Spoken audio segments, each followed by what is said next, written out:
Hi everyone, hi rollers. I already have Professor Gerdes here with me. Welcome, Professor. Nice to meet you. Well, we first probably gotta, of course, we gotta say hello to people. Just a second, I gotta pause myself there because I can hear myself because the tab was opened, the stream was opened in the tab. That happens here. Okay, so guys, it was super sudden. We started planning to make the stream like a week ago, but just 2 days ago or just one day ago, we agreed to do it on some of the weekdays, and professor asked me yesterday, so maybe tomorrow. I said okay, and here like 2 hours before the stream, we decided okay, maybe in 2 hours. Let's do it in 2 hours. So it was pretty spontaneous, but I like it. I like to be spontaneous, and some good things are usually appearing from it, you know. So I just wanted to ask you, Doctor, to introduce yourself, to tell the people who might not know you, though I think most of them know you. Anyway, it would be awesome to meet too, because I don't know much about you. I've been watching a few of your videos, but I wasn't digging deep just because I don't have time to watch that many videos. So please tell us about yourself.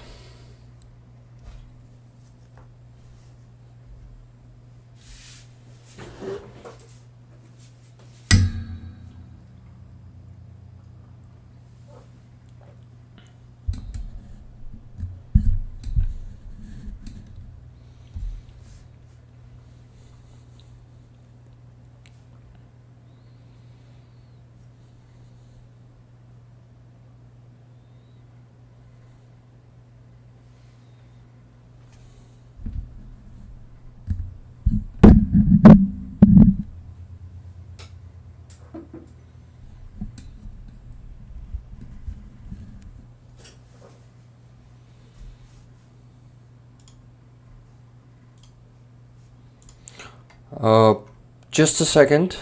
Okay, I'm sorry, but people in the chat are saying that they don't have your sound. I'm sorry, you was muted. For some reason, my desktop audio was muted, and since your voice was going through the desktop audio, you was muted. I'm very sorry. Doctor, can you please repeat everything from the beginning? It's not that much. It's like 1.5 minutes, okay? Yeah, no worries. Thank you. So can you hear me now? Are Yes, they I okay think with me now? they can. Okay. Yeah. So like many others, Jake Bro, Vlad Vexler, others, I was doing something completely different. The war broke out, and then the only thing that I wanted to focus on was what was going on here, because it's terribly important, right? So before the war broke out, a week or so before, I remember sitting in a cafeteria with my colleagues, other professors, saying, "Yeah, I don't think Putin's going to do anything. He's just saber rattling. He's just trying to get some kind of concessions." And then this was the 20th, maybe the 19th, we were having this conversation. And then I was at an academic conference when the war actually broke out, and the news is on, and Putin's crossed the border. I'm like, what happened? and so I was paying very close attention to what was going on. And then I heard, as I was watching the news, Zelensky say reading. I think I was reading an article where he said, I need ammunition, not a ride. And I was thinking, like, who is this guy? Oh, that's right. He was the guy, the connection with Trump, with the impeachment, and started really researching, like, there's some spine here that you're just not seeing. And within 3 weeks, I had written an ebook about Zelensky, about his background, about who he was, about how he came to power, and that sort of thing. And then I spent time updating that ebook for the first 4 months, almost 5 months of the war. By the summer, I realized, nobody's reading this thing. I mean, it's interesting to me to keep this, but how do I have a greater effect? So I had already been doing YouTube videos that were about the war on my leadership channel, and like people, that crowd wasn't necessarily wanting to see this. I mean, some were, some weren't. And so I separated and created a brand new channel by the summer and just started. I was already doing the research anyway, so I figured, why not just, maybe I can have some effect by, if 6 people are watching this video, that's better than the 1 person reading the book this week or the 2 people the next week, right? I mean, that's just how it went. And so it just built over time. And what I realized was that Zelensky was almost like a metaphor for the nation. And I didn't get it at the time. I thought he was a very special person. And then I realized, no, that's just how Ukraine rolls.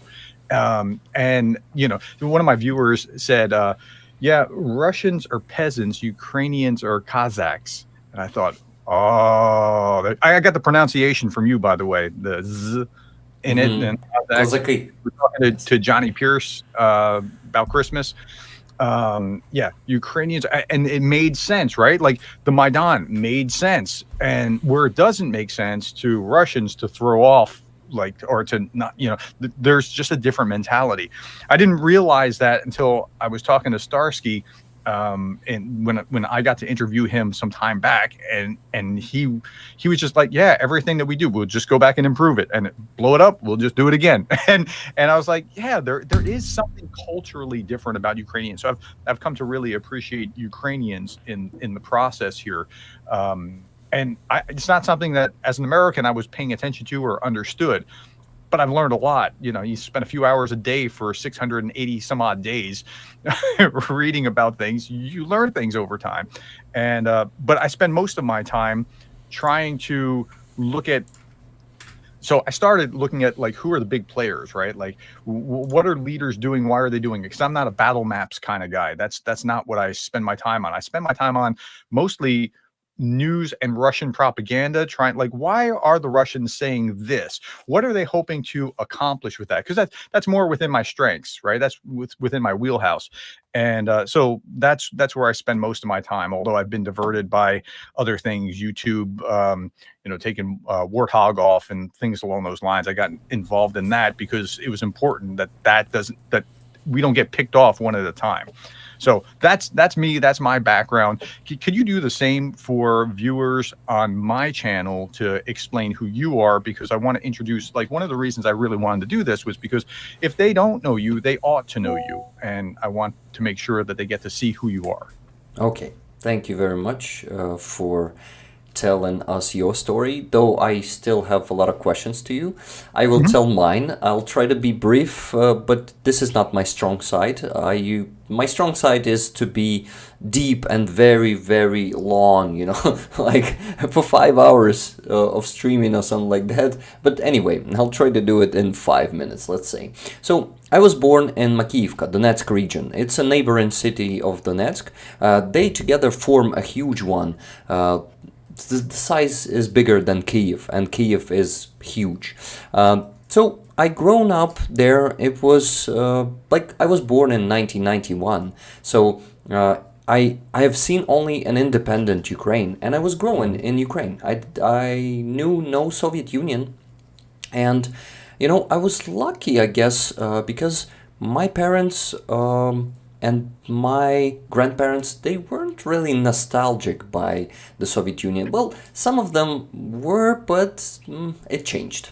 Okay, but that's not the case. I would say that my teenagehood and my student years, it was just amazing. Life in Donetsk was just perfect. Living in Makiivka, we were hanging out in Donetsk all the time, just driving around there, here and there, and the future was really bright there. I finished the university, graduated, and I started working by the profession, which was firefighting automatic systems in big objects like aqua park or some business center or some hotel.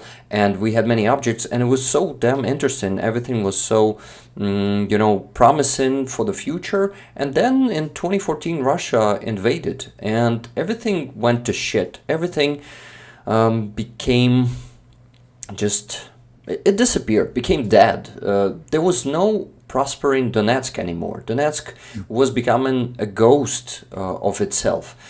This was actually, at that moment, the most developing city in Ukraine, even more developing than Kiev. Kiev was the capital, but Donetsk was really attracting businesses because it had many industries in it, and that was attracting many investors, so it was prospering. The city had many attractions, many what is the word?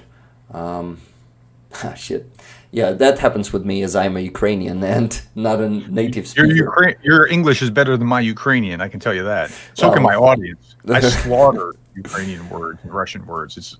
that's worry. totally fine, because people in the world must know English, as English is the universal language, or universal, like the whole universe must talk English. No, it must not, but historically it is that language. So I strive for perfection, and I try to know it better. So if you have to correct me at some point and help me with some words, please don't stop yourself, because I love to have those corrections. I think it would be wildly hypocritical for me to correct anybody's pronunciation on anything, so don't worry about that. Okay, not only pronunciations, some words I'm missing. Okay, I was talking about Donetsk, and I wanted to say that we had everything there, and life back then was pretty much I don't know, people who were struggling in the beginning of 2000s, they were becoming a middle class there in 2013, 2012, 2013. So it was just amazing. And when Russia came, when their tanks and multi-launcher rocket systems came in, they started shooting from the blocks. Later in 2015, when I stayed in occupation, when I lived in occupation, they were just standing some howitzers, putting some howitzers in the yard of the next block to mine. So it was not next to my house, but in the yard of the next house to mine. They were putting the howitzers during the night and shooting those howitzers I think, to Avdiivka. They were shooting Avdiivka. Avdiivka is pretty close to Makiivka. They are neighboring cities. So in 2015, when Minsk 1 was signed, Russians were, following it and started shooting those howitzers in the night. And that was terrible. When you wake up at night because all of your apartment is shaking and you gotta run to the bathroom and sleep for a few hours there until it stops, because it's not just that they're shooting and it's scary. Something might be coming back, because the backfire is something that usually happens when it goes to artillery fire. So, luckily, not even once I was hit by that. In 2014, when it was beginning, all of it was beginning, I've seen some pictures of, the destruction from shelling, of people lying down next to the bus because the bus was hit and people were just dropping off dead out of there. I've seen some pictures of that in 2014, and I never believed that it was Ukraine. Even if Ukraine was backfiring back then, and I think it was happening. But I have heard many times from people who were observing it themselves that they've seen that Russians have been shooting Donetsk and Makiivka themselves. So that shit was happening, I'm sure of it 100%. And there are proofs, and that you probably have seen that Russian ex GRU, if I'm not mistaken, the intelligence agency of Russia. He is testifying now in the IRC, right, International Court. And he was actually confirming that. But let's get back to my life.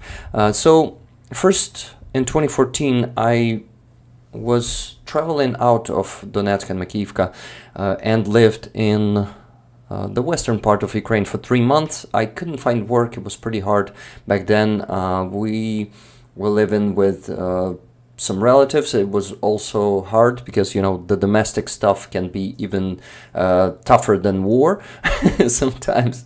Then in 2014, and in the end of it, we have known that my wife's mother is again away from the country, and she was leaving our 2 cats, to someone else and the apartment. And we had an apartment, we had 2 cats who we needed to look after, and we decided to get back to the occupation. We actually, well, I didn't realize how bad it's going to be to live there when I was making that decision back then.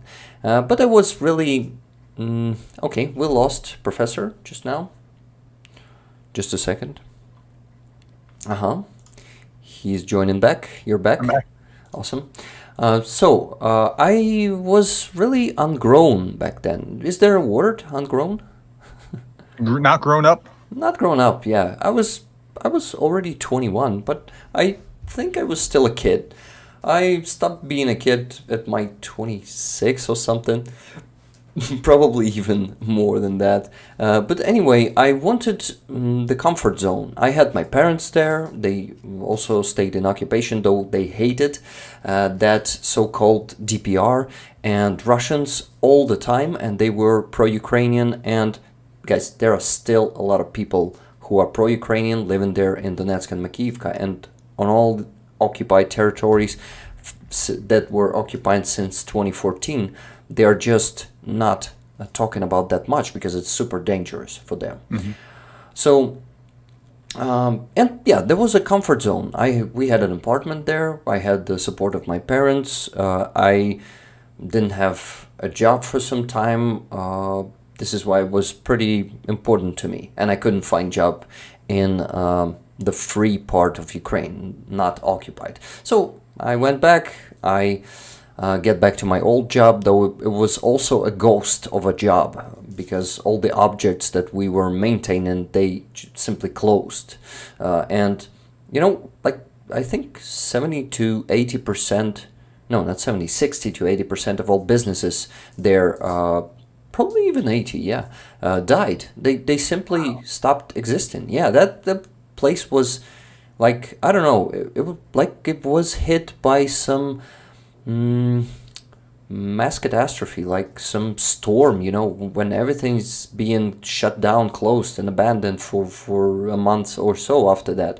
But it lasted for years. Like only in 2016, 2017, some businesses started rising there, but unfortunately they were brought from Russia.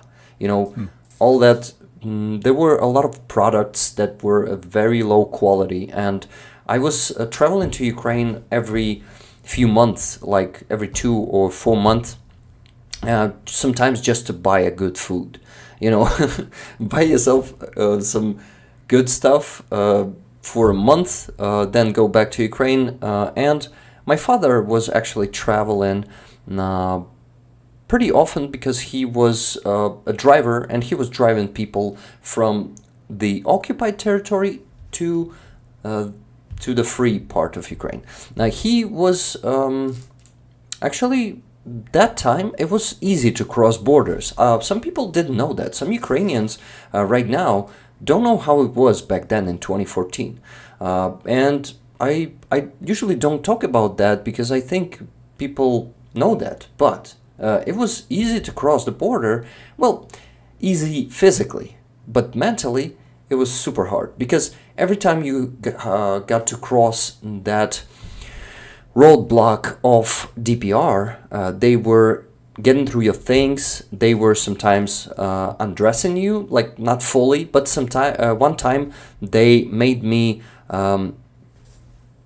get off my boots and checked in them if I wasn't hiding anything. They go through your phone, they go through your messengers.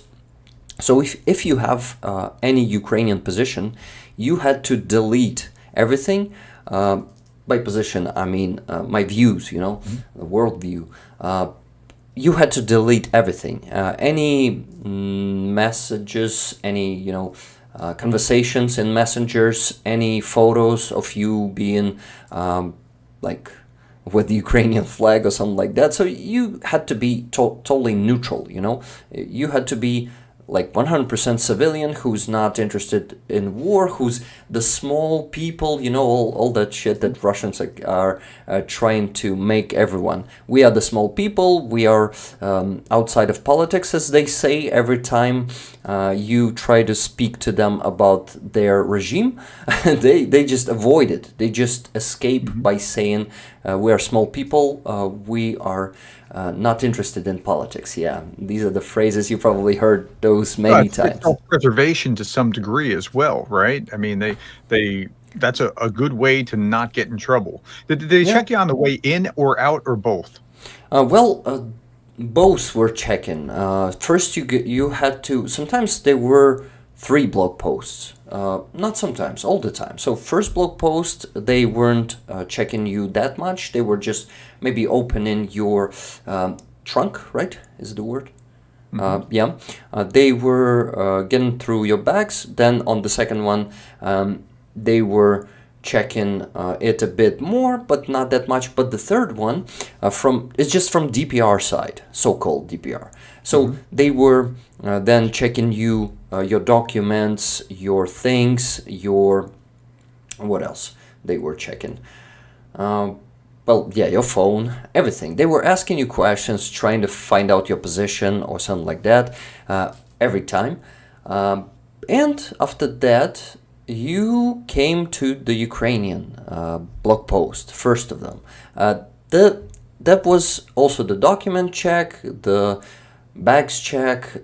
Sometimes, Ukrainians were never checking my phone, I think. They were sometimes checking me like in the SBU database if I'm not involved in something and do I have a record of some kind, you know. But they were never getting to my phone.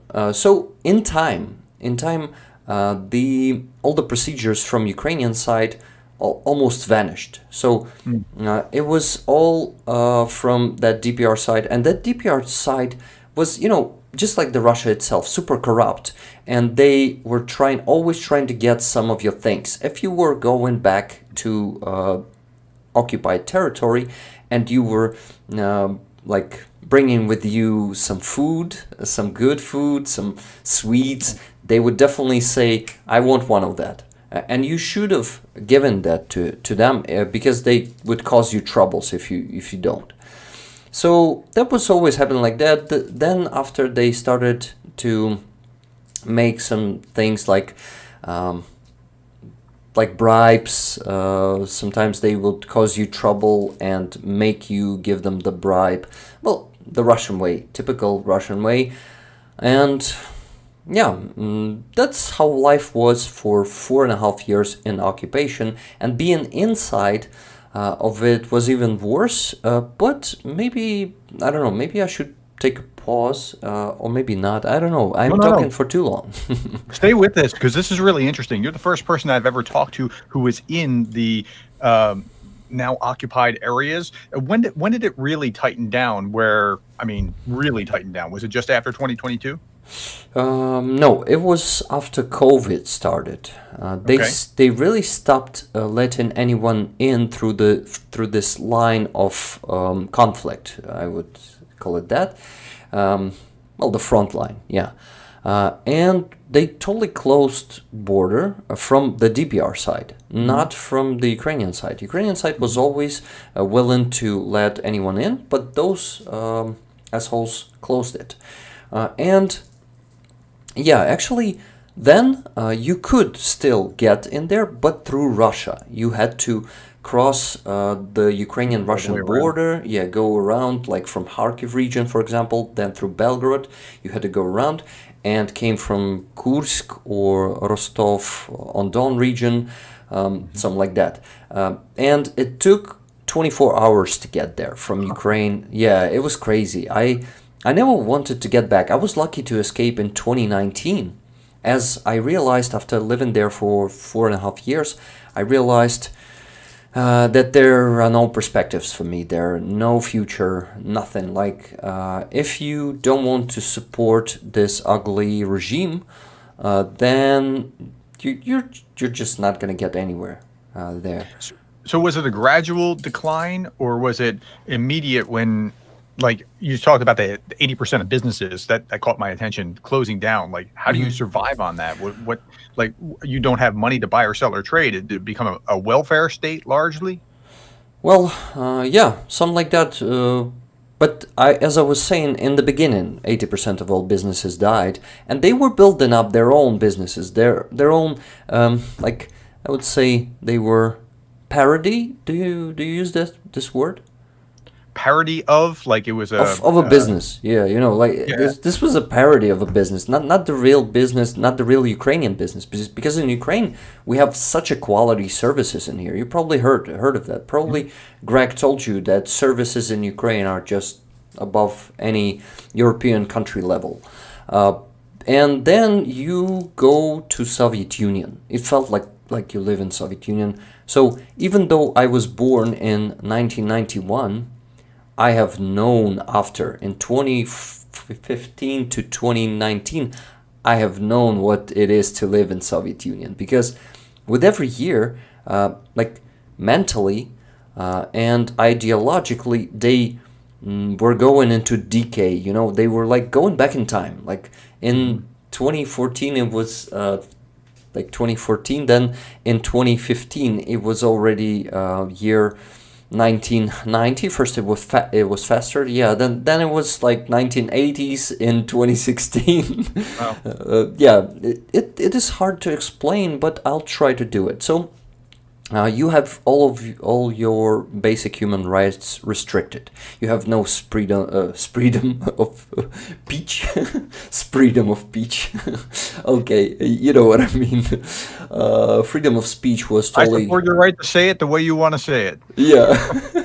I just like to have fun with words sometimes, and I usually make it up myself when I'm just running around errands. I mumble something under my nose, and phrases like "freedom of speech" rise there. So yeah, that happens. Okay, so. No freedom of speech, because if you say something like that, that you are for Ukraine, you stand for Ukraine, you might be just taken into the basement. It was called Zonka. Thank you very much for 50 gifted memberships. This is very generous. Thank you. Yeah, I was distracted, but like amazed and distracted. Thank you. So getting back to my story, this was called there in the basement. No, to the basement. To be taken at the basement. Yeah, the phrase was like that, if you translate it correctly. So they were taking people to the basements, and in those basements, if you were like openly pro-Ukrainian, they would torture you. They will probably, not probably, some of the people were just shot in the back after that. This was happening not only in Bucha, this was happening since 2014. The stories were hidden better those days, and it was much easier to hide them, as this territory was totally controlled and it was never deoccupied. This is why. And the rest of the world, frankly, wasn't paying attention until Yeah. 2022. Yeah, and that's such a tragedy, So this is why I was almost always silent about what I think about that ugly flag waving around. And I always wanted to burn it since the very beginning, since they, hang it first time, those two flags. First is a Russian flag, and the second one is that one made up flag of that made up republic. That made up republic was a police state. They had police everywhere. Police was just stopping you at the road 2 times per day, checking your documents, trying to... once they even took my driving license. They took it away for me forgetting to put the lights on, because it was pretty light because of the street lights. You know, when you're driving, sometimes you can't even understand if you have your lights on or off. So they took it, and it took months or two for me to get it back, but I got it back anyway.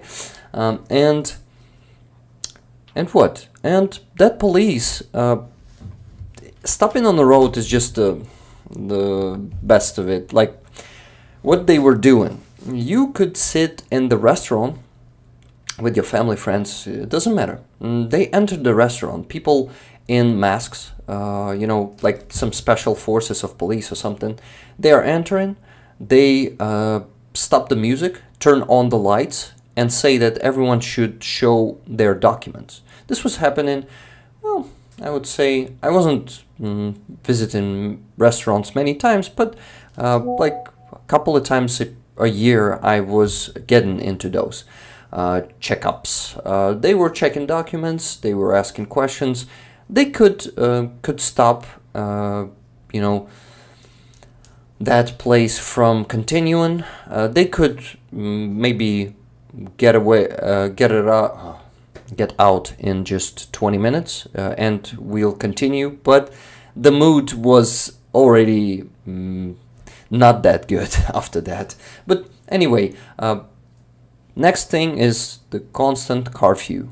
It was like 10 until 10, from 10 p.m. until 6 a.m. I think, for the first 4 or 5 years. And I think only in 2018 or 2019 they made it smaller, like made it shorter, not smaller.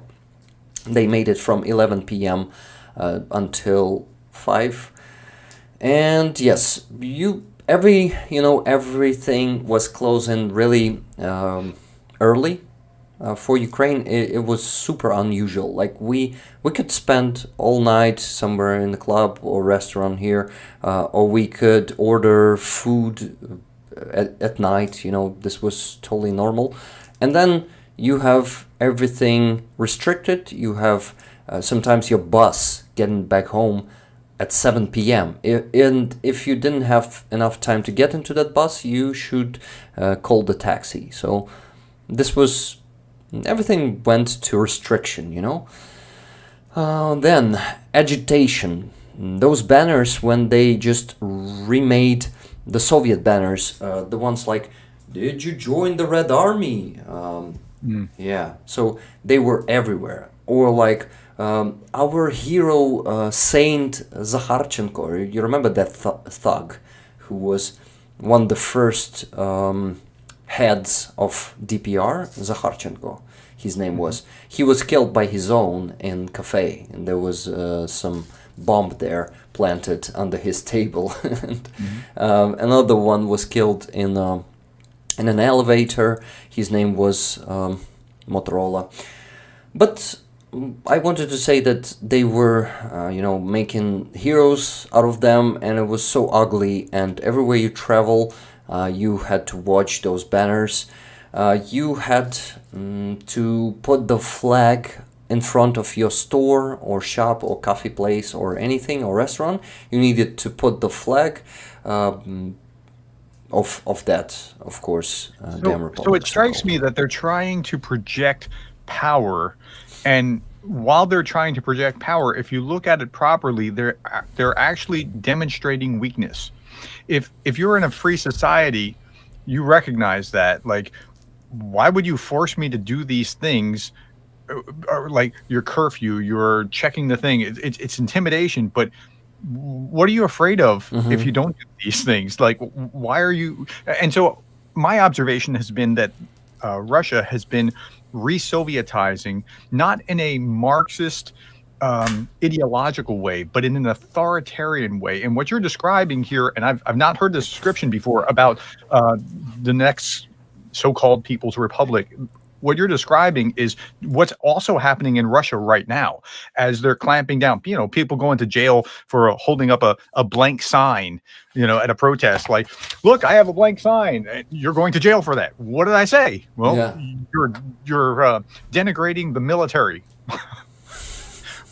How? So, but when you're doing that, it screams weakness, and it's like they don't. It's almost like an analog of this is Putin seems to think, and so did the leaders in the four so-called new oblasts of Russia that are still part of Ukraine that only Russia and North Korea recognizes. Like 96% voted for annexation. Okay, in any democratic society, if you get 60%, it's a blowout, right? When you're at 90%, you know you're in a banana republic. But they think that makes them look even better, right? So it's really bizarre the way that they think about this kind of thing. The thing is that Russians really want this. The Russians themselves, not their leaders, not their regime. Russians themselves, they want the Soviet Union to be rebuilt.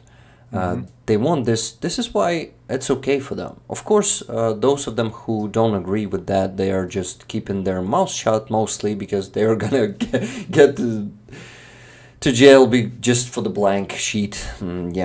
But mostly they want this, and that's what we Ukrainians try to show to everyone else in the world. That's because you see a lot of people are still thinking that opposition of Russia will come someday. We actually don't think they're an opposition, but anyway, they will come. Well, you to have Russia. a 70-something-year-old opposition candidate from the Communist Party who has the same position on the special military operation as Putin does, because you can't have a contrary position. Like, what happens if you speak against it? You go to jail. So, yes, you know what his big issue is? Farming. He's a big fan of farming and thinks that centralized farms a la 1930s is the way to go. Yeah. Because that prepared them. I was talking about this yesterday. That prepared them for World War II. No, that was called the Holodomor. Well, what? Like, it's absolutely bizarre. Like, if I didn't know that this was coming from legitimate sources, I would think, no, somebody made that up. You're pulling my leg. Certainly, he didn't say that, but it keeps happening.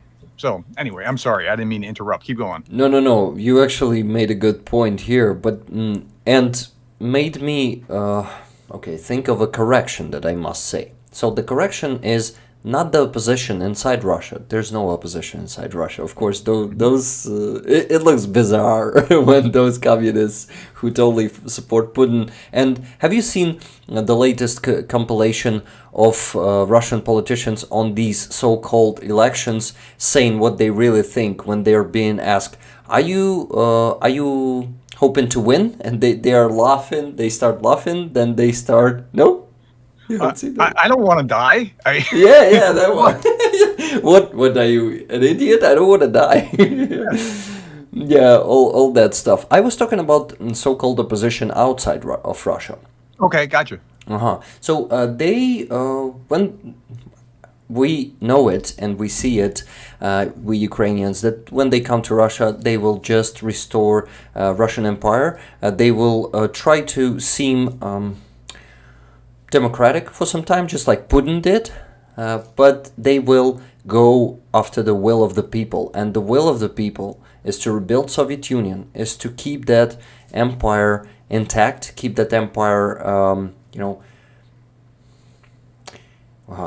the word was expanding. Yes, keep that empire expanding, and the thing is, in my opinion, the only way to stop this madness, to stop these wars and conquering, is by creating 89 national states in Russia.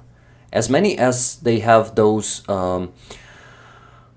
they call them governors, you know what I mean, like Tatarstan or you're talking about the Oblast, becoming individual countries, right? Yes. United States is actually, state is the term for country, and we were united countries. Yes. That's the equivalent, right? Yeah. So you're talking about a province or an oblast or yes, and not even being united, because their unity, like federalized unity, is a fake. They are united as an empire, in fact. for force. Yes, by force. Yeah. I don't know. I have mixed emotions about that. I hear people say that. I want Russia to lose, but be unified so that they can pay their reparations. Listen, hold on. Listen to what I'm saying. So that they can pay their reparations. Ukrainians can get their children back. War criminals can be brought to justice. All those kind of things need to happen. And unless they're unified or still hold together as one nation, it'll be very, very difficult, especially to get children back if you're having to cross 89 different jurisdictional things. Maybe afterwards you can do whatever, but at least in the near term, that Yeah. I think would be make it very, very difficult. The problem is they need like 3 generations to be living in those national states to that imperialism totally Yeah, got out of their minds. That's the I thing. understand that. Yeah, that's cool. We just need to speak about it, and we need to speak about it constantly because there's a chance that some people who still think differently, as you and I, right? They will understand this, and they will realize that there's no chance for us to not be invaded again without Russia falling apart.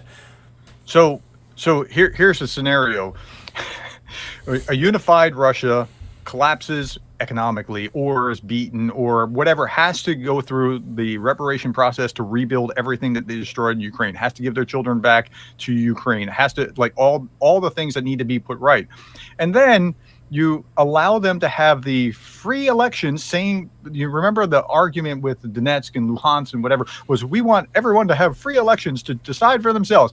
Then you, as internationally, you know, approved and done correctly. Hey, Siberia, do you want to leave? Hey, this region, do you want to leave? That region, do you want to leave? And let them decide for themselves. I would have little problem with that. But after we get through reparations and getting that done, like that oil money is going to have to rebuild Ukraine on the other side of this, and gas money. Yeah, that's actually a huge riddle for us to solve, how to get our reparations and getting Russia to become 89 independent states, national states. Anyway, we're digressing. You're telling me some fascinating stuff about what life was like in the former so-called DPR, and what else can you help? Because my audience has never heard anything like this before. I haven't heard this before. I'm engrossed. Please continue. Help me understand what else was going on at the time. Okay, so I was thinking about my work for some reason. Let me tell you about this. Maybe I'll remember something. First, I was working. I started working. I continued working at the same place I worked. But as I've told you, most of the business is closed, and we didn't have enough clients. And after 2 months, they told me, "Sorry, but we are, redirecting to Ukraine." And actually, my boss went to Ukraine because they had a unit in Kiev, the unit of their facility, but they were starting in Donetsk. This is why they had much more objects in Donetsk. So they went to Kiev, and I stayed there without a job. I've spent, I think, 3 months without any work. This was really not easy to find some decent work there, and I decided to work somewhere, just somewhere. And I found a place that was selling cell phones, actually, smartphones, cell phones. You know, those button phones. They are still pretty popular there in so-called DPR, and I was selling those also. So I've spent, well, I actually haven't told this ever on my streams, so people will hear it for the first time. So yeah, I was actually working at the, as we call it in here, the muff. This is like the small, like container with a window. In this case, it was a door out there, but there was no heating, no toilet. This wasn't Just a little shack, a little kiosk. Yes, kiosk. Yes, yeah. So I worked in that kiosk. I must say, my place, the store I was working at, was in the very center of Makiivka, and a lot of clients was flowing through that, and I was the best seller for 2 years as I spent there. They've seen that, and other sellers said, okay, this dude is earning too much while we're not earning anything. Let's switch with him. Let's switch places. And they started sending me to some depressive kiosks somewhere at markets. We have those big, like, you probably call them, like, okay, crowd markets. Do you know what I mean? Mm-hmm. When people are just bringing their stuff and selling some very unquality stuff there, also like some Chinese dress, Chinese clothes, Chinese toys, all that stuff. But it's a big market, and on that market there was that kiosk when I wasn't selling anything. When I was sent there, I was just losing the day and money, and yeah, this was starting to become depressive. And the thing is, the conditions there, even in the good kiosk, you remember I was telling that there was no water and no heating. So in winter, I had that small heater that was working almost all day, and still it was crazy cold, and I was working at my winter coat, and I was actually, yes, at some point my fingers started inflaming because I was constantly on the cold for a few months every day. So conditions wasn't really good, and I decided to to start looking for some better place to work. But I found myself in selling there. I've never known that I'm a good seller before that experience. So I would say that it gave me a great chance to know myself better and to learn something new. So, and I've seen in a year and a half here, they started building a good store in a good house, next to that kiosk. They started building a good electronics store. And even before they opened up, I contacted them and said, guys, I want to work for you.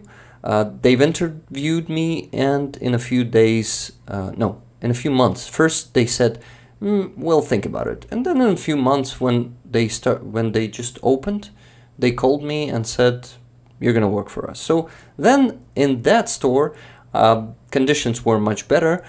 And I was also started building PCs there, and this was my passion. After I started doing that, I really love a good PC, and the one that is shining, like a rainbow.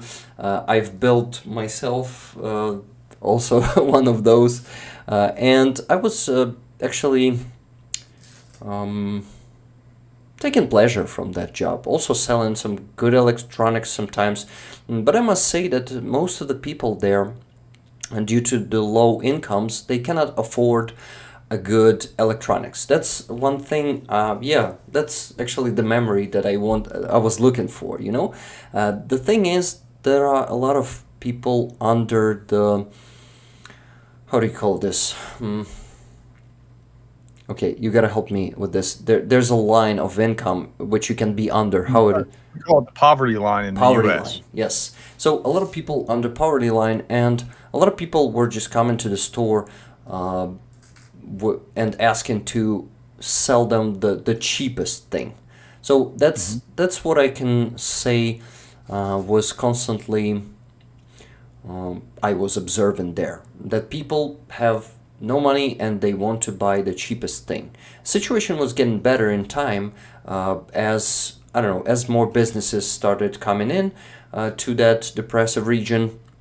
But those businesses were, as I've told you, from Russia, controlled by Russians, and corruption was the main thing about those businesses.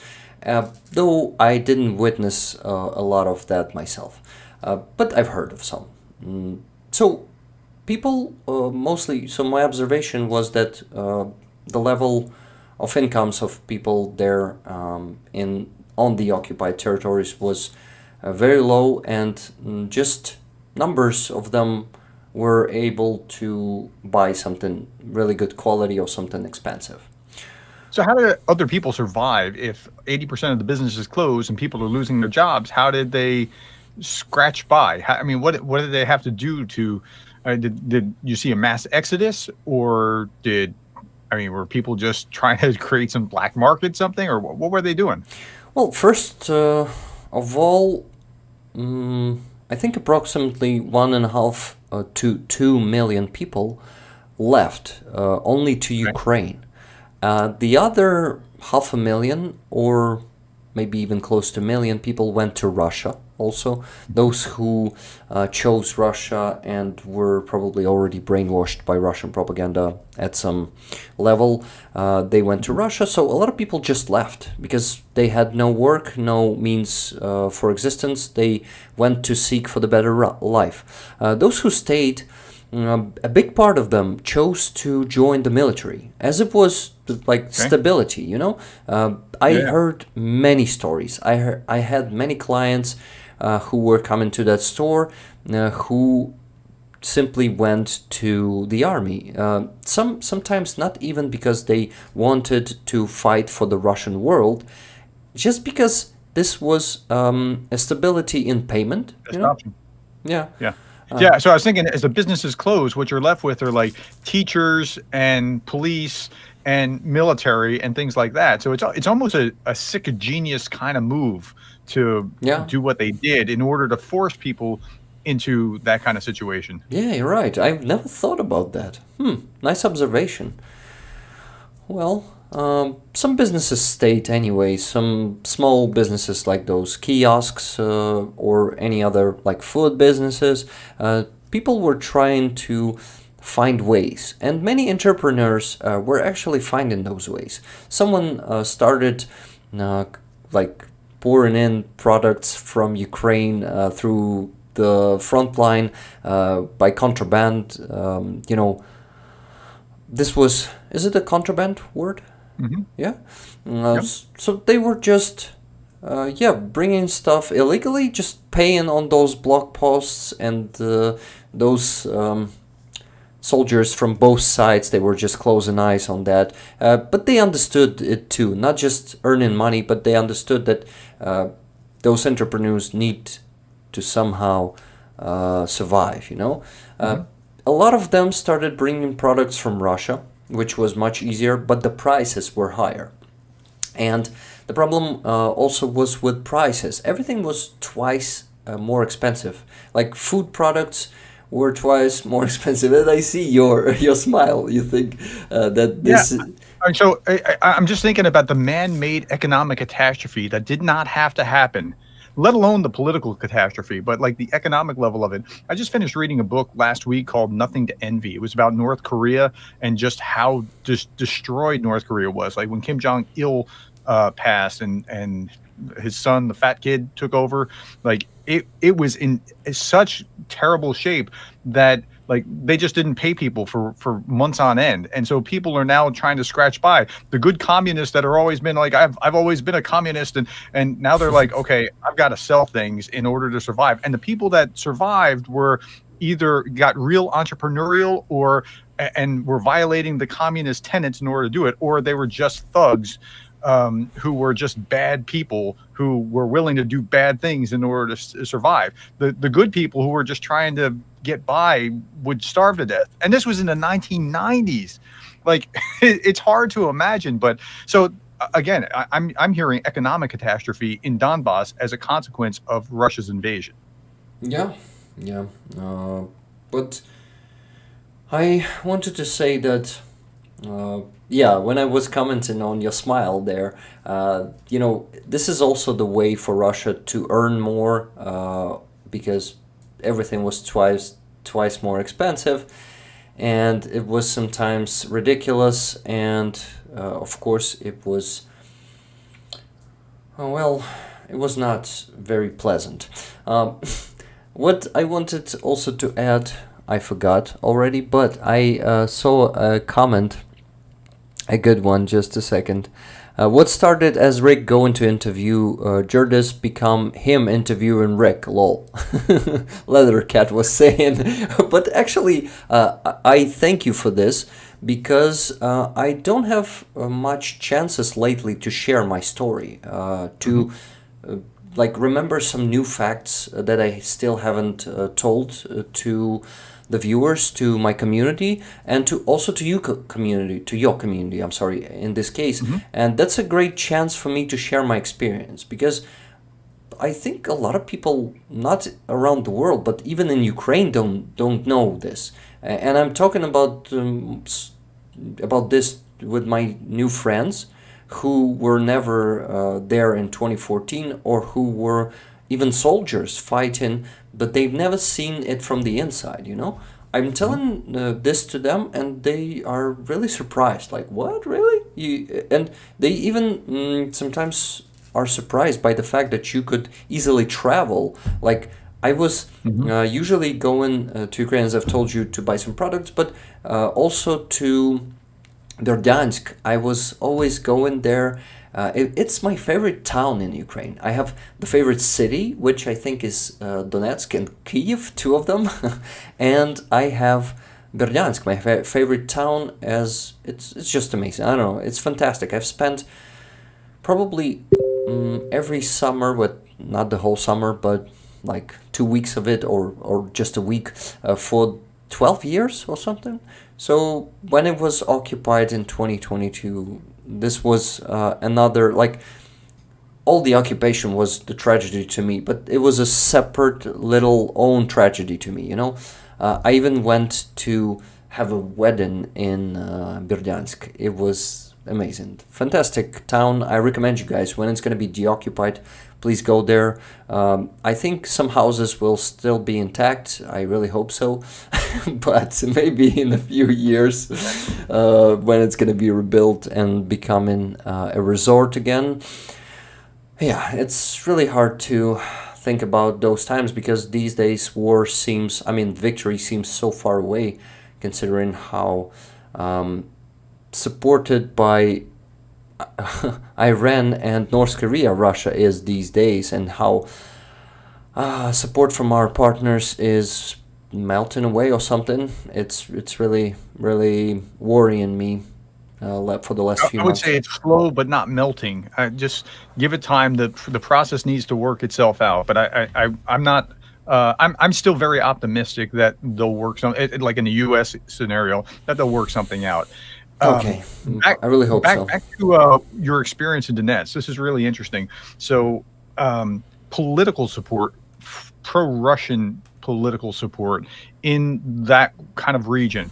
So, if you look back at the polling, right, you'll see that on the western side, the Lviv side of Ukraine, very pro-Europe, and if you looked at the polling before 2014, right, very pro-Russian on the eastern side, generally speaking. How I now I know that it's plummeted significantly, but how have you seen it change over those years?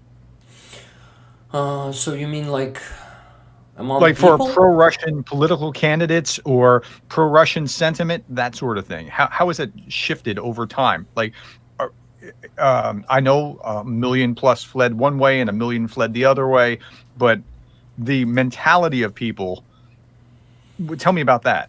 Well, I won't talk about candidates because there are no candidates there like pro-Russian or pro-Ukrainian. This was a marionette government put there by Russia, and there was no democracy there, um, and still no democracy for 10 years. God damn it. Okay, so about people, I can talk about people and people there. Like, I would say 70% of them never wanted this war and never wanted. They didn't care. They didn't care under what country they're gonna live, like in Ukraine or in Russia. They just wanted to be left alone, to be, to just earn, to live your simple, quiet life, and they some of them stayed like that. They didn't care.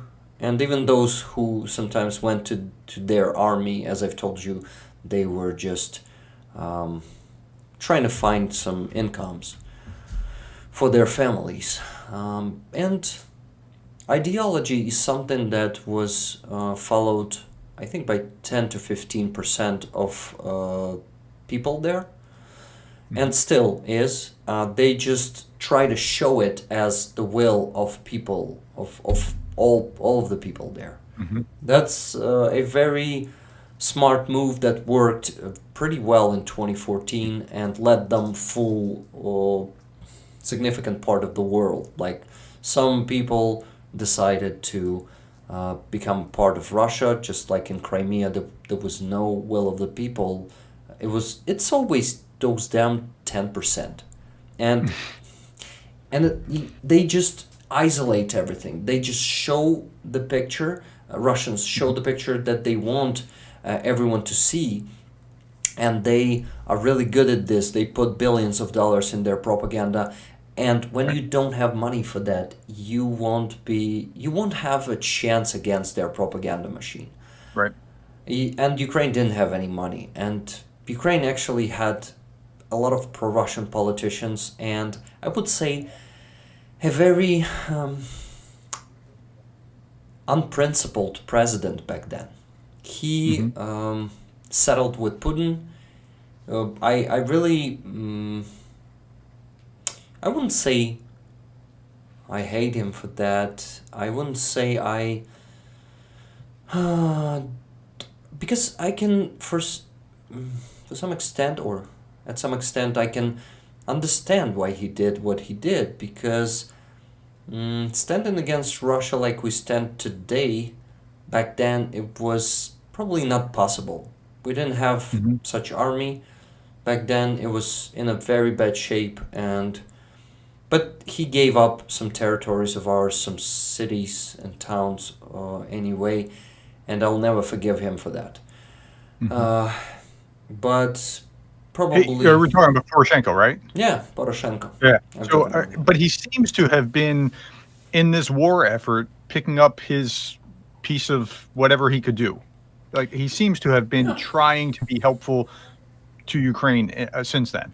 Yeah, I think he's not like completely say that he betrayed Ukraine. I won't say that, but he didn't do enough, and he did a lot, about his interests, not in interests. He acted in his own interests, not as a politician. It's just a simple, typical politician who is not Winston Churchill or Zelensky, who just thinks about his wealth, his ratings, just a typical populist. And that dude did that in 2015. We had Minsk, and as you see, guys, all of this leads to just another invasion. And you see...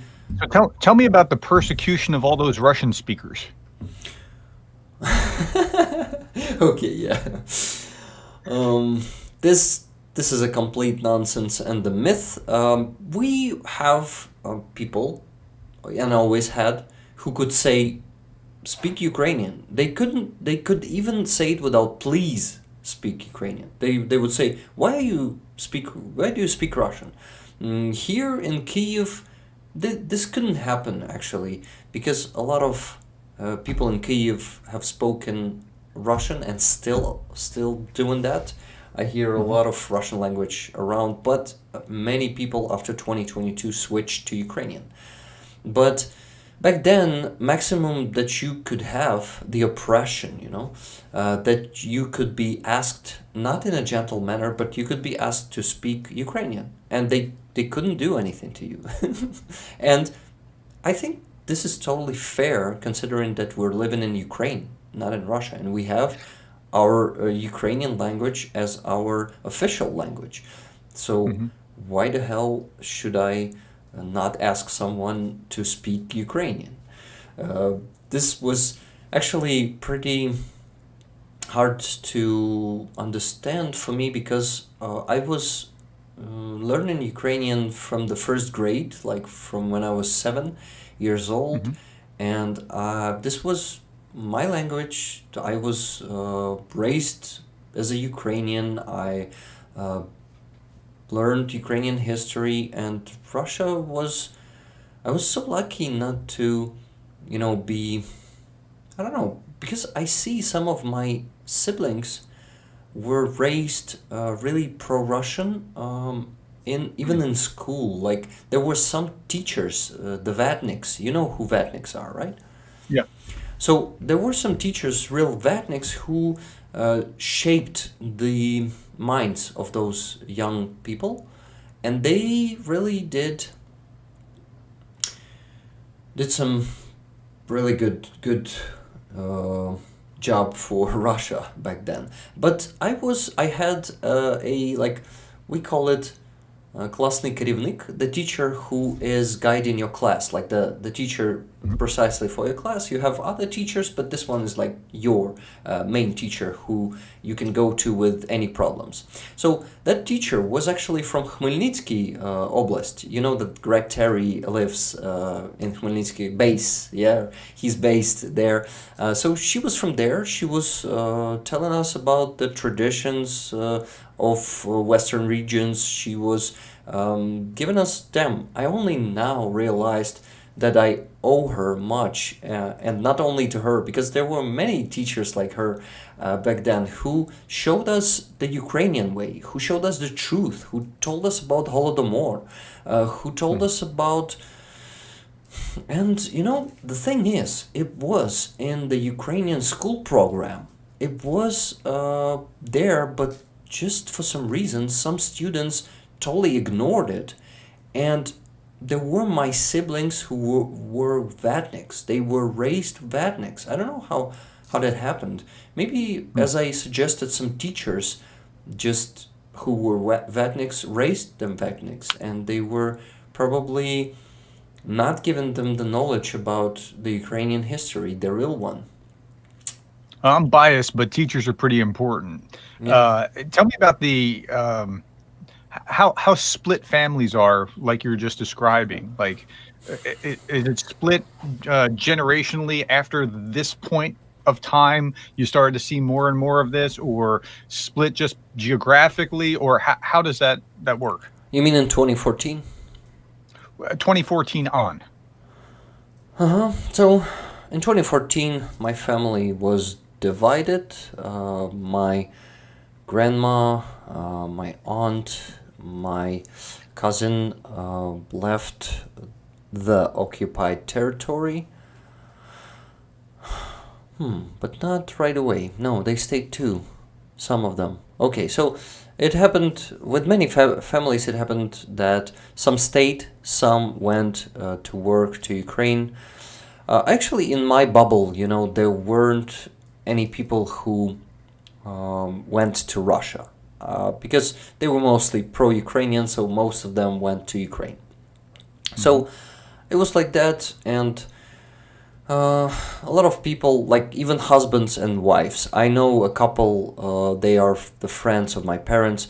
Uh, Wife stayed in occupation, and the husband went to Ukraine and worked in Ukraine and was coming back just for a month. Then he went to work for 3 months, and it was happening with many, many families. But I would say mostly families either completely went away. Mostly, like the older people were, the harder for them it was to leave, because Yeah, they get attached to their homes, they get attached to the place, and they do it until now. You see how it's hard to evacuate some old people from many sure. frontline towns and villages. It's just almost impossible. So the younger people were, the easier they traveled and relocated, and that's what happened with me in 2019. I simply realized that I don't want to live like that, and you Mhm. see, this was a good instinct, because in 2022 I could be grabbed on the street and was Yeah. thrown somewhere to Avdiivka to storm some trenches. That's crazy. So there's a couple questions in my head here. So if you were younger, educated by Vatniks, you were more likely to be pro-Russia. What about if you were older, like you remember the Soviet system because you lived most of your life in that? Were you more likely to be inclined toward Russia? How did that kind of thing play out? Learned helplessness, you know this term, right? Yeah, sure. So that is the most common thing among people in Donetsk and Luhansk regions.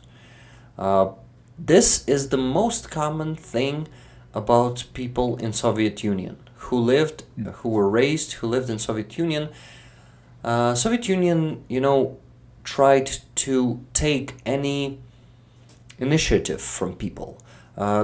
Soviet Union told them, okay, you see, you won't have to worry about home for you. We will provide you with home. You don't have to worry about work. We will provide you with work. This is not just communism. This is actually the mechanism to take away people's will. That's right. That's what happened there in Soviet Union, and most of the people who were raised there, they were taken. Their will was taken away. This is why they weren't really thinking about it. They are comfortable with this. They want to get this back, where everything is decided for them. You see why Russians want to be a part of empire, because they mostly don't have any will. They have that amazing Soviet Union given thing. It is so much simpler to live when everything is given to you, and you need not to work hard to earn everything. Of course, Soviet people were working even harder, but that's because this was another side of that slavery machine regime, and system that was built up when on one side they were given everything, but on the other side they were exploited, fully exploited. As you're talking, it struck me that there's a very similar effect to what prisoners experience, and prisoners very often, if they've been in for a long time, have a hard time adjusting to the outside to, make decisions because they were told do this. Now it's time to eat. Now it's time to do that. Now it's time to go to bed. Now, and it's hard to wrestle with freedom if you've been essentially in a slave or prison kind of system for a period of time. That's why I asked about the older people. Yeah, yeah. So mostly older people will never want. They will choose, unfortunately, slavery over freedom. But a lot of people changed their minds, and I think this, for some reason, big part of Ukrainians, even they were raised in Soviet Union and lived there, they still know the other way. I don't know. This is some Ukrainian part of, like, this is the part of Ukrainian character, of Ukrainian nation, that we have this freedom and will in us. And even when Ukrainians lived under Soviet Union occupation for 77 years? Oh, no, more. Like from 1918, right? Until Something in that neighborhood. 17, 18, it was during World War One. Yeah, so around 77 years, I think. So that still didn't kill that freedom and that will in Ukrainians. That's fascinating, and I always admired and inspired by that. Okay, you told me you got out of Dodge, and you got out of there, and it was good because you could have been pulled off the street. What percentage of people that were like you that stayed were then just sucked into the army involuntarily? I don't mean even that they, this was the only thing I had going on, but then, people against their will, like pulled into the Well, army. I must say, in my bubble, everyone escaped, and those who from my bubble stayed, I just stopped talking to them because they became pro-Russian, like openly pro-Russian, something like that. But I think a lot of people who weren't just thinking about it and who weren't looking for an escape, they were grabbed from the street. For example, my friend who was pro-Ukrainian, who actually stayed, he risked to be grabbed. This is why he was sitting in his apartment for 3 months when full-scale invasion began. Can you imagine? It's just like even in prison you can walk some in the yard, you know, but he maximum he could do is open a window and have a cigarette, and he was always at home for 3 months. Then he found a way to get out through Russia. There was a way to pay not that much money, I would say a few $100s back then. Then prices started growing significantly, but he paid a few $100s and managed to escape through Russia. But if he stayed longer, chances to get out were smaller and smaller, and I think at some point he would be grabbed on the street too. Assuming that we get to the place where, and I believe eventually Ukraine will prevail. But assuming we get to this place, and you now had these oblasts that have been occupied, what do you think reunion will look like? I mean, is it going to be like an East Germany, West Germany kind of thing, or I mean, like what will that look like? It's going to be kind of weird. Well, man, it's going to be, I think, one of the biggest challenges for Ukrainian society. We'll have to figure out, of course, you see, as it was in Kherson, most of the pro-Russian elements, they will just run away to Russia together with Russians. That huge so-called evacuation, the running of rats, will happen. And those who were just like those, who weren't leaning to one side or another, who just wanted to be left alone, they will stay. And those who weren't working for the governmental structures of Russians, those don't need to worry about anything. And those who, for some reason, foolishly will stay, though they worked, well, they got this on themselves. You see, so there'll be a lot of war crimes trials on the backside of this, I'm sure. Yeah, definitely. But some of the people who weren't openly pro-Russian there, but they were under influence of Russian propaganda, because the biggest mass of people are easily influenced by any propaganda. That's how this world works. They will need to be shown by us, by our government, by just volunteers. I am already thinking about some work maybe that I might be involved in, or maybe a project that I may start to reintegrate them, like to talk to them, to show them real facts, to just show them the truth, how it was and how Russia fooled them and what Russia really was. You see, I think this work must be done, and this is not my idea. This is the idea of Volodymyr Zolkin. You know who he is, right? And he's saying that this work must be done, and it must be done already, because there are a lot of prisoners of war sitting in Ukrainian camps and in pre-trial detention centers from those regions. Russia doesn't want to take them because Russia doesn't even need their own people, Russians, except for prisoners, right? For 200 prisoners in the latest exchange. Well, unless you're in another country and they speak Russian, and that can be used as a pretext to invade, that's when they need them. So yeah, and they will use them as cannon fodder, just like they used them in 2022 and 2023. So you mentioned propaganda. What's the worst of the propaganda that has seeped into these people's minds? Like what are the narratives that have really stuck with them? That we, Ukrainians, or Ukrainian government, Ukrainian military, were bombing Donbas for 8 years. Okay. Even, I mean, like most of those people in Donetsk and Luhansk regions, they know that uh, there was no Donbas for 8 years. There was just first year or something, but that really stick to their in their minds. And some of those prisoners of war who I recognize simple workers from that area who were influenced by propaganda, they still think that Ukraine was dropping the bomb back then, that famous plane in 2014 was dropping the bomb on some of the administrations, and there was no signs that, like, there's no proof that it was not the Russian plane.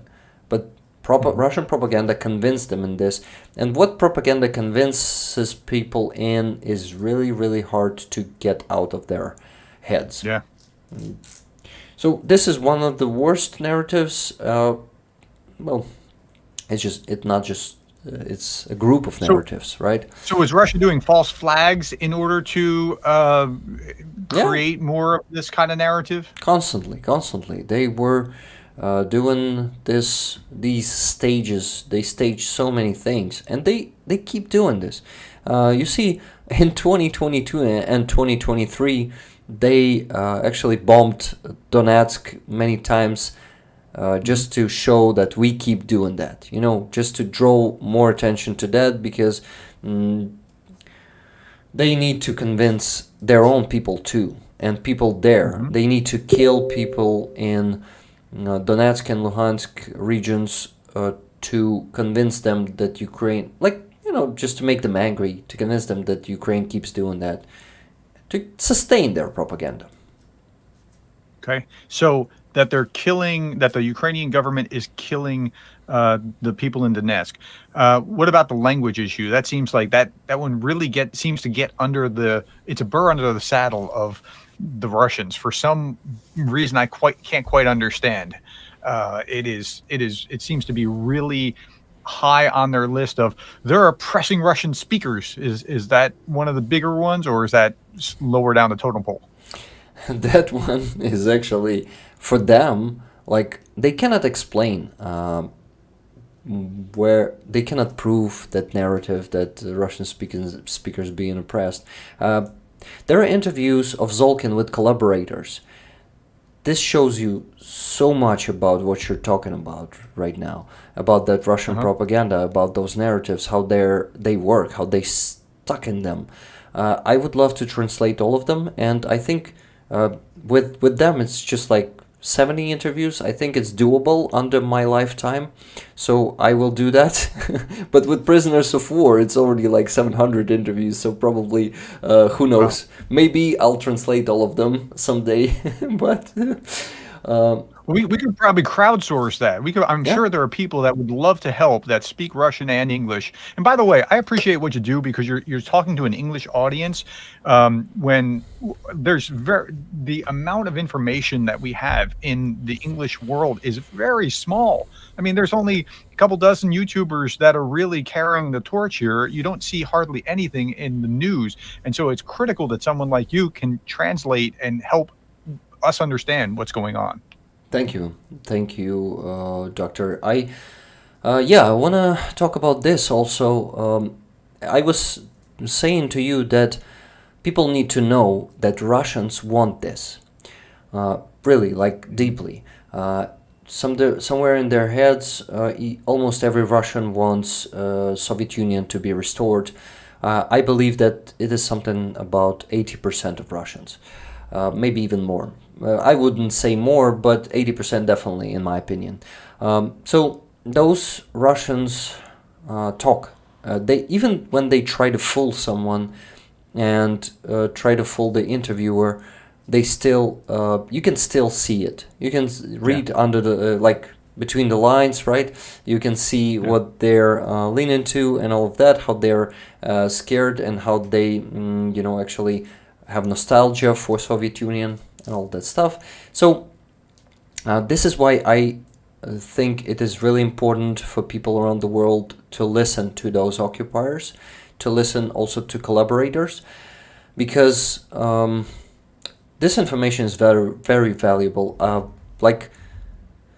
I would say 90% of those interviews, they are eye-opening. They are, even for me as a Ukrainian, I realized so many things just watching those interviews. This is why I want to share this information. By the way, to your viewers, to your audience, I want to invite everyone to watch the latest dub, because it was restricted 18 years plus, and instead of regular 100,000 views by this moment, we have 1,500 views. The latest what? Latest dub. I dub them. I'm not just translate those interviews. So latest interview was posted on my channel on Saturday. Yeah, so it's been what, 6 days? Oh yeah, 5 to 6 days, and it is very underrated. People, like many more people, usually are watching that. So I'll ask everyone on your channel to go check it out, and you won't regret this, guys. My community can confirm. Below. Yeah, thank you, thank you. Yep. So yeah, getting back to those interviews, I just wanted to say that I am planning to translate all of them. Anyway, how much time it will take, it doesn't matter, because I'm really passionate about this work. I really want to do more of it, but my daily job is making me skip a lot. I understand, man. It's wearing me out, but I figure if people can be in a bit of earth on the front line freezing in the snow, I can at least do my part. Yeah. Right? Yeah. I mean, so I understand. I just have actually a goal, a plan, how to speed up this process, how to do what? How to do it more efficiently and provide more of that content. I actually am already building a team of people who will help me with subtitles, with dubbing too. But for now, dubbing is the easiest part. Subtitles, that's a nightmare. To make 10 minutes of subtitles, good subtitles, translated like properly, not the auto captions and all of that. You need to spend approximately 4 to 5 hours. And yeah, it's also with dubbing already. Yeah, but to make subtitles, it's about 3 hours, something like that. So yeah, 3 hours for those subtitles, man. And it's actually considering using ChatGPT and CapCut to create the automatic captions. So this process is already automated. This was and then try to get it on the right parts as they talk. Is that what you're talking about? Yeah. This is not the hardest part. The hardest part, I think, is to make those sentences proper, because ChatGPT doesn't understand the context. And this is the thing why I started doing this, because automatic captions, they don't provide any context, and 50 or maybe even 60% of the meaning of what they're talking about is lost there. Details are very important in those conversations, and those details are getting totally lost with automatic caption. This is why it should be a person reviewing after CapCut, then reviewing after ChatGPT, and anyone who was doing just English subtitles could know that to make 10 minutes just of English subtitles without any translation, it will take an hour or something like that. People can confirm. Maybe you can even confirm that. Right. So I don't speak these other languages, and people are like, well, you have no excuse. There's Google Translate. You could translate everything. But I don't know if it's wrong. I can't. I don't want to hang my hat on some turn of phrase that could be wrong. So I'm very cautious with that sort of thing. Hey, tell viewers on your channel, my channel, tell us what have been your big takeaways from watching these videos, because I want my viewers to go to your channel and tell them how to, what to look for Rick the Ukrainian, and then what are your big takeaways in these videos, like what stuck out to you the most? Okay, first of all is that Russians will do this anyway. They will come to Ukraine They will keep coming for years, and nothing will stop them, and they will be doing what is told. This is Mhm. this is the tragic thing, not only for us but also for them. I don't care Mhm. much anymore, and I actually didn't care even in the first month, but now even more. um, but the thing is that they have no will, and I'm not sure that um, those who are easily taken and put into buses, planes, and then here to Ukraine, and then to the positions, they are they are useless in resistance. They Yeah, have it seems like a surprising lack of agency. yeah.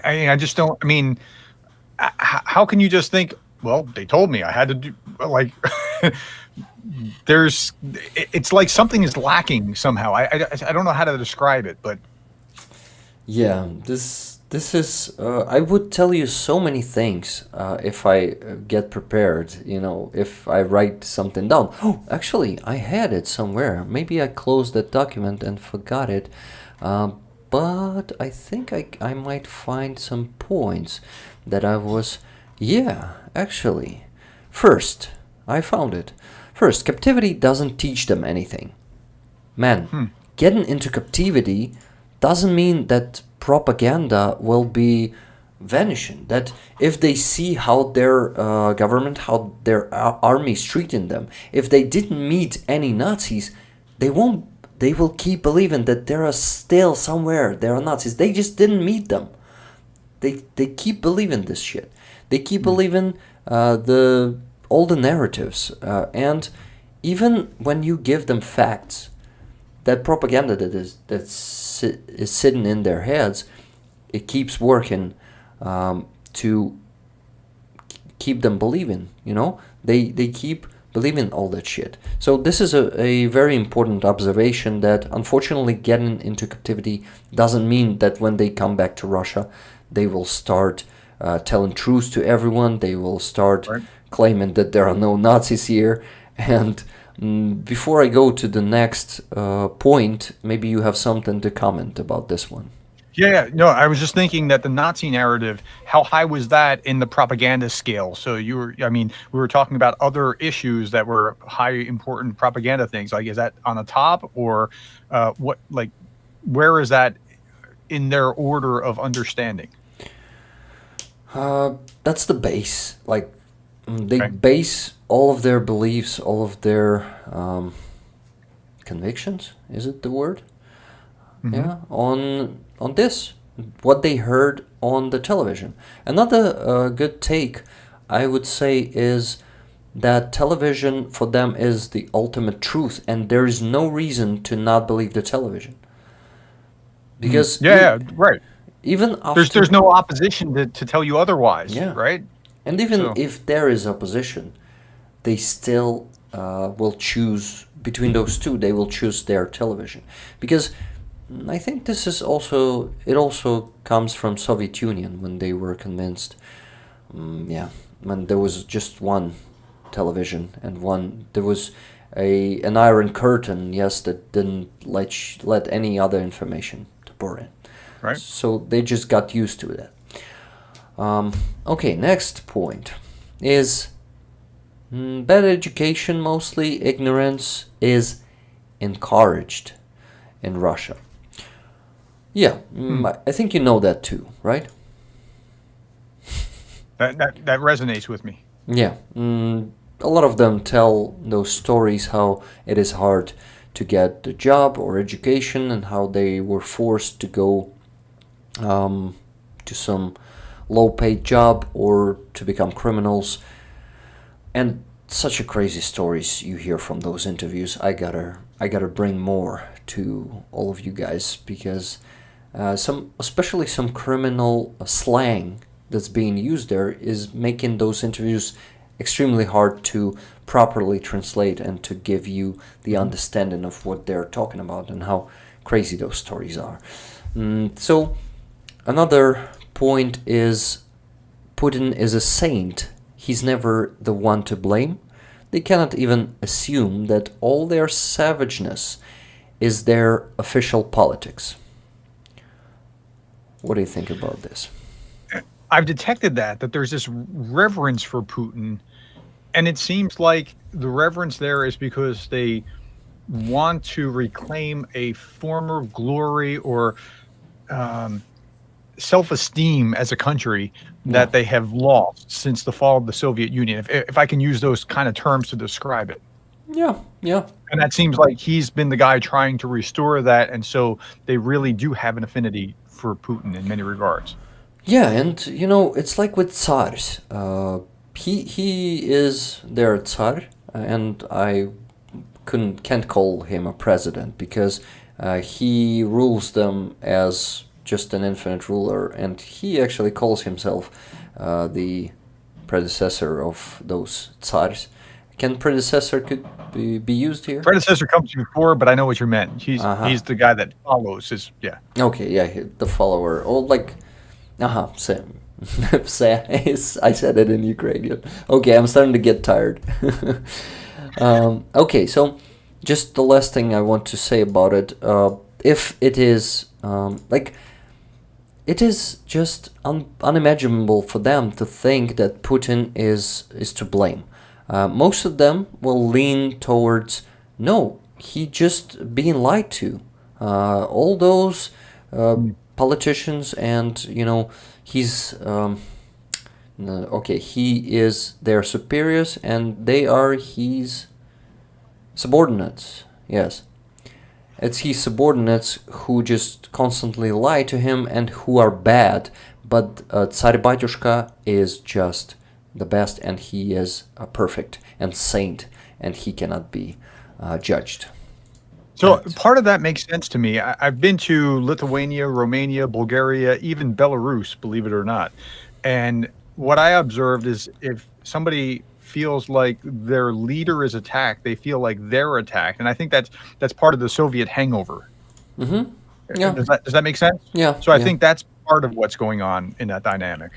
Yeah, another good point is that the right of force is the only thing they understand. They think, that's true. Yeah, they think that it is normal to invade other countries. It is normal to dictate other countries what they will do, what you want. You know, it's just goes deep in. It is very deep in their minds, and they don't understand. They respect, they don't understand the democracy, or probably fair international relations, friendship. Yeah. They don't know any of that. Like most of them. Of course, not every occupier is like that, but I would say 80% they understand only this because that's how they've been taught. Mm-hmm. More people need to see those videos. Yeah, man. That's not even. I've done 10 of them. By the way, in my Discord community, there are some of them that are exclusive just there because I cannot post them on YouTube. They're getting instantly blocked by what they say, by the copyright algorithm.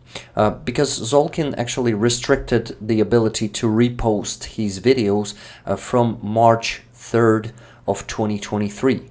So everything that was posted after that date on his channel, I cannot repost on my channel. So for now, I can only dub those old interviews, like almost a year old and older. But I still do some of the, with the limited time I have, I do some of the great ones, and I put them into Discord because there is no copyright restriction there yet. And people can go and watch it there. So there's one collaborator there already and one prisoner of war who is really arrogant and who is, he's 21 years old or 22 or something like that. But man, he's such an imperialist, he's such a fascist, and you can see it in his eyes. And he was raised perfectly for Russia. Like, that's the character they need. He's so arrogant with Zolkin. He's sitting like like that. One of his legs is lying on the other one. He is super relaxed, and he is abusing, that he won't be touched in Ukrainian captivity, actually. So I recommend to go watch this one on Discord too.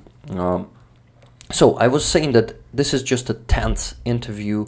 No, I started working on 11s today, but I've posted 10 of them, and they are not giving you, I would say, even 2% of understanding of the whole picture, because only watching 700 of them, or 800 probably already posted there, gives you the full understanding, and this is not the whole truth yet, not the whole facts, and considering also that they are mostly lying, leaning, and just trying to seem better than they are. This is even a smaller part of all the truth. Yeah. Hey, I know we're running out of time here with what we had said, but I do want to talk about your friend and mine, Greg Terry, who's doing excellent work in Ukraine, and he's traveling around. He's got, like, we had this fundraiser. We're up to $156,000 in that fundraiser, which has just made me involuntarily giggle at times, because I don't consider myself a fundraiser, and I just was amazed at the outpouring of support. And you're getting to see him giving away tourniquets and things like that. It's amazing. Chocolate to little kids, tourniquets to soldiers, things along those lines. You interviewed Greg. Johnny Pierce had him on. That's how I actually connected with him, after Johnny Pierce. Somebody was like, "Hey, you gotta see this guy," and that's when we linked up. And then, like, I think it's great that a number of YouTubers simultaneously working, together. I mean, we can't just, this is my issue, that's my issue. That's like, no, we have to all pull together and support. And I know that you know him, and we'll be getting to connect with him too. And I just wanted to raise that issue. Yeah, actually, that's how we met together with you, through Greg Terry. We have a chance to finally meet with Greg tomorrow. By the way, a few things to say, but I gotta finish with that first. Greg Terry let us know each other, and that's how it works. Good people help other people to know each other, and communities start to mix, and that's how it should work, because only in unity, only in knowing more, knowing better, and connecting, I think that's the secret of success and victory, in this case, of Ukraine. There's this, like, synergistic math here that's going on. If I introduce you to all of my audience, and vice versa, it doesn't hurt me at all. They get to know you. If they want to hear from you, they can hear from you, and that actually adds to them. And I described it like this when we were talking about the fundraiser in the first day. I think it was the first day. I'm using Greg so that I can have an impact here. Like, this was not something that I had the ability to do before. So I linked to him so that I can help my viewers be able to contribute there in a way that I never would have been. Like, I was a little, worried about, like, I don't really want money flowing through me. No, give to him. He's doing it. He was using me because I had a larger audience. Great. Our users, our subscribers are using us to see where they can contribute. Yeah. And so it's a beautiful thing, all this synergy that is going into this. Yeah, this is the, like, consensual using of each other, right? Mm-hmm. And it is very beneficial for everyone. It's just a win-win. Yep. And win-win again. Okay, yep. So I'll take this chance to also ask your viewers to check out my NAFO truck fundraiser campaign. Also, thank you for helping me out with the previous one. Before, you know who am I, right? You was asked to promote my campaign, and I think your people also contributed and also helped with that. So thank you to all viewers and members of doctors community, professors community, or How can I call you better, Professor? You can call me Darren. It doesn't matter to me. That's my first name. Okay, okay, Last Darren. name is Gerdes. It's funny when Greg Terry started talking, he was calling me Professor Gerdes, and he was like, saying it like a German would. It is German of derivation. I don't even pronounce my own name right. I mean, that's probably no surprise to anybody in my community. I slaughter names all the time, but like we just call it Gerdes. Like that's how we pronounce it since we Americanized it or whatever. I mean, just not intentionally. It's just how we pronounced it. So don't worry about that. I'll answer to anything.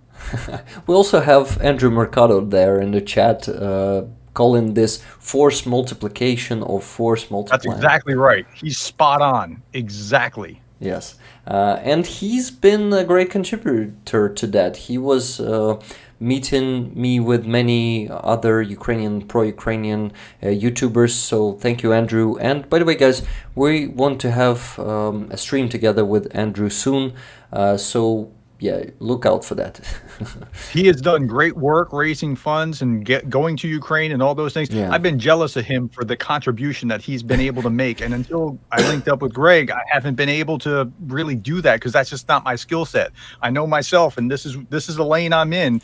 So I had to link with Greg in order to actually contribute. So yeah, we can actually think of maybe some projects together too in the future. Like these NAFO trucks, they are super easy to contribute, and they practically do everything except for fundraising, and they also help with that too. So we do the least part of it. We just mobilize our communities to help NAFO 69th Sniffing Brigade to raise money. Our communities are working together. Many communities helped me with the previous truck, like yours, like Andrew's community and Starsky's community. This was crazy how in just one day, in 24 hours, they raised the last 7,000, and even beyond that, even exceeded the goal by 1,000. This was crazy. And yeah, so this is a great initiative. So I just wanted to promote it a bit and ask people to go to the description of your video, because I will ask you to put it there if you don't mind. yeah, absolutely. Happy to do it. Thank you. So another thing to quickly mention is that, do I need to mention it now? I wonder. Okay, I'll mention it. Tomorrow is my birthday, and the best gift for me is going to be the donation for the armed forces of Ukraine. To let you know that I'm not only raising funds together with my community, I'm not doing it alone, not to NAFO trucks only, but we have our own fundraisers, and every week we are raising funds for drones, or cars, or even a sniper rifle last week for my friend El Greco, who serves in the Border Guard Brigade with a good scope, 338 caliber, and this week his brother in arms, whose call sign is Coconut, he actually he bought himself, guys, yeah, that's an announcement. This fundraiser is closed.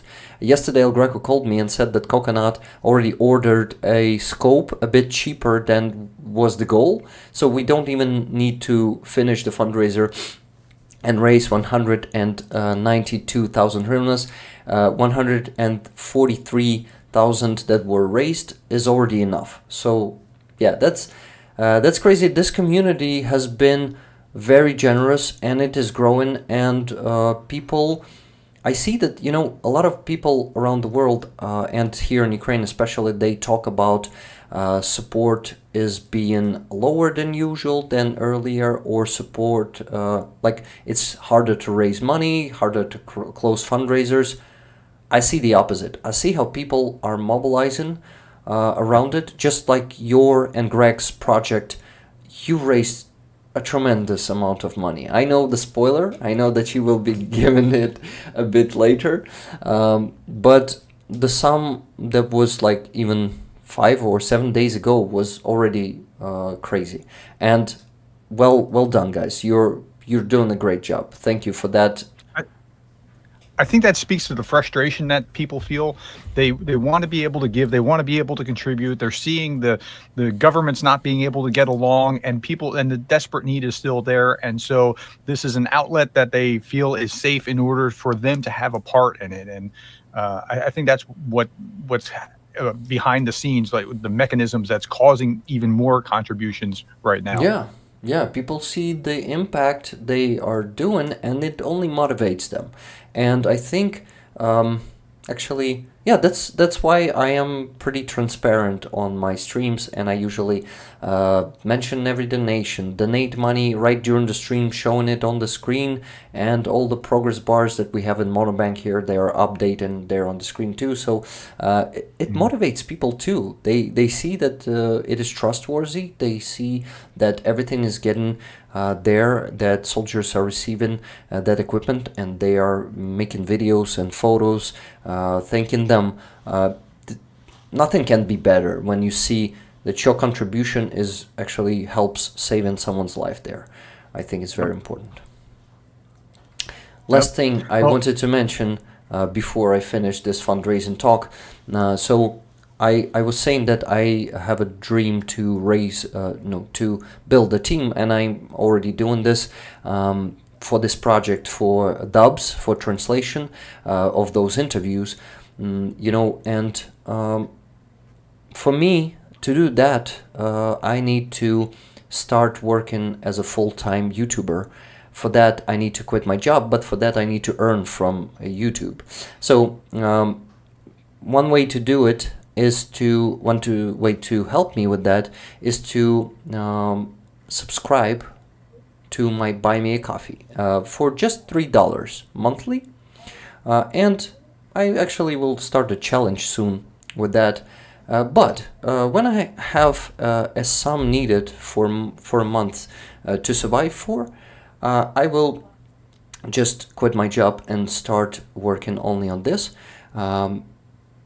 Streaming and fundraising is just a part of it. Second part is doing those interviews, and that's what I really want to do, because you gotta know more, guys, because just 1% of all of this, and this will be a great help to, I would say, to Ukraine in this war, when people around the world, when more people will see what Russians really are and what they think of, and all those points that I was telling you, you probably can hear it from me, but you won't realize it like that good when you realize it yourself by hearing those people, right? Mm-hmm. That's right. Okay, so also we'll send you the link of Buy Me a Coffee if you don't mind, to help me achieve that goal too. Well, hey man, thank you for allowing me to come on. I'm sorry, as your viewer said, I turned into me interviewing you. No, that's perfect. That's perfect. I was just fascinated by your experience, having lived where you lived in Donbas, and understanding, getting the context of what that was like. And I think that did a valuable service for all of our viewers. Yeah, thank you. Thank you, man. I actually appreciate that you took the lead, because I usually don't like to interview people. I like to be interviewed, so thank you. This was perfect. Exactly what I needed. Okay, so I want to thank you for coming today. This was an amazing conversation. I really want to do more of them together with you. You're an amazing interlocutor, Professor. Thank you. Or Darren. I gotta start calling you Darren. Whichever, call me what you want. Okay. So yeah, I also want to thank everyone who came to watch today. There were a lot of people. Though it was just a sudden stream and not on weekend but on weekday. Almost 200 people were watching us for the last hour and a half, like simultaneously. That's crazy. Thank you guys. You made the stream unforgettable, even though I wasn't addressing any of your questions to Professor Gerdes, and I was not answering your questions. I'm sorry, but I was driven away by this conversation. Really, I love how it goes. You know, when the flow is natural and you just talk and talk, and I have a satisfaction from this conversation. So thank you very much for being here, guys. This was just amazing. Maybe you have something to add before I press the end stream button. No, just let's do it again sometime. Yeah, let's do it again. And Slava Ukraini. Bye, guys. Aram Slava. And bye.